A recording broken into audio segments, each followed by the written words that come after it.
គង់ប្រថាប់ក្រោមចន្លោះនៃមេឃសាលព្រឹកទាំងគូបែរព្រះសិរសាទៅទិសឧត្តរ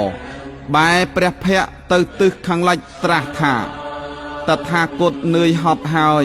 នឹងផ្ទុំហើយក៏ទ្រង់ផ្ទុំជាអនុដ្ឋានអ្នកសៃយាគឺផ្ទុំហើយមិនក្រោកទៀតទេគឺត្រង់ទីកន្លែងនិព្វានអ្នកវិហារនេះហើយដែលព្រះពុទ្ធបដិមាបរិនិព្វាននេះមានប្រវែង6ម៉ែត្រមួយតឹកកសាងតាំងពីសម័យព្រះបាទធម្មមាសោកទុកជាគ្រឿងសម្គាល់ថាជាទីកន្លែងព្រះសាស្តាចារ្យយាងចូលព្រះបរមនិព្វានដោយអនុបាទិសេសនិព្វានធានគ្រានោះ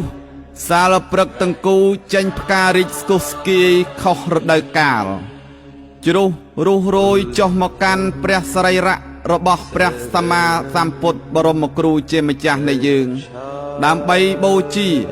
ផ្កាមន្តិរវៈលំអិតនៃច័ន្ទដែលជារបស់ទិព្វក៏ធ្លាក់ចុះមកពីអាកាសាវិហានុភាល័យដើម្បីបូជាព្រះតថាគតដោតន្ត្រីក៏ជាទិព្វក៏ប្រគំឡើងក្នុងដែនអាកាសដើម្បីបូជាដល់ព្រះពុទ្ធអង្គព្រះមានព្រះភិក្ខជាម្ចាស់ត្រាស់នឹងព្រះអនន្តថាមនាលអនន្តតថាគតបានឈ្មោះថាជាបរិស័ទបូជាដោយគ្រឿងសក្ការៈប្រមាណប៉ុណ្ណេះក៏ទេព្រោះវត្ថុទាំងនេះជាអមិសបូជាគឺជាការបូជាដោយវត្ថុមនាលអនន្តចំណែកអ្នកណាមិនថាជាភិក្ខុនៃឧបាសកឧបាសិកាអ្នកដែលជាអ្នកប្រតិបត្តិធម៌សមគួរតាមធម៌ប្រព្រឹត្តធម៌អ្នកនោះឈ្មោះថាបានធ្វើសក្ការៈគោរពបូជាចំពោះតថាគត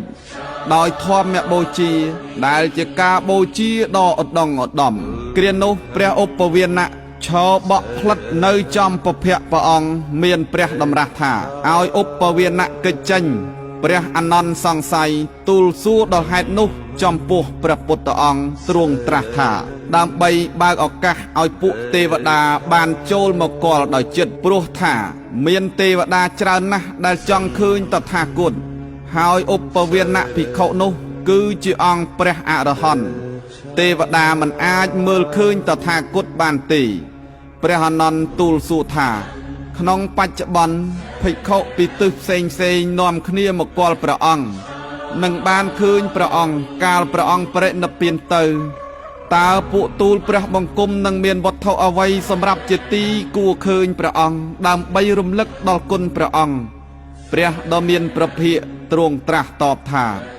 មនាលអនន្តបើអ្នកទាំងឡាយចង់ឃើញតថាគតចូលអ្នកទាំងឡាយទៅថ្វាយបង្គំពុទ្ធសង្វេជនីយដ្ឋានទាំង4កន្លែងគឺ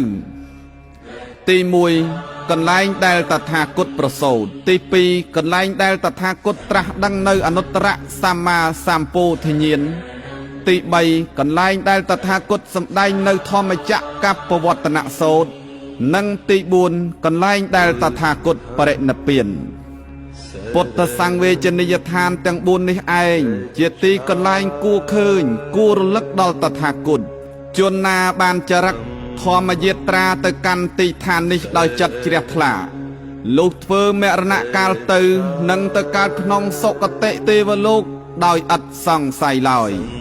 ដោយអាស្រ័យព្រះអនន្តនៅជាសិក្ខបុគ្គលទើបមិនអាចហាមឃាត់សេចក្តីសោកបានក៏ចេញទៅឈរយំនៅខាងក្រៅរំពឹងគិតថាមិនយូរទៀតទេព្រះសាស្តាក៏នឹងបរិនិព្វានចោលហើយព្រះសាស្តាមិនឃើញព្រះអនន្តទើបមានព្រះតម្រាស់ឲ្យហៅព្រះអនន្តមកហើយក៏ត្រាស់តបថាមនាលអនន្តអ្នកកុំសោកសង្រេងសង្រៃឡើយវត្ថុណាកើតហើយមានហើយបច្ច័យតតែងហើយរមែងមានការរលត់ទៅវិញជាធម្មតាមនាលអនន្តអ្នកជាឧបថាតថាគតដោយកាយកម្មវចីកម្មមនោកម្មដែលប្រកបដោយមេត្តាជាប្រយោជន៍ទំនុកបំរុងជាសេចក្តីសុខមិនមានពីររកប្រមាណមិនបានអស់កាលយូរ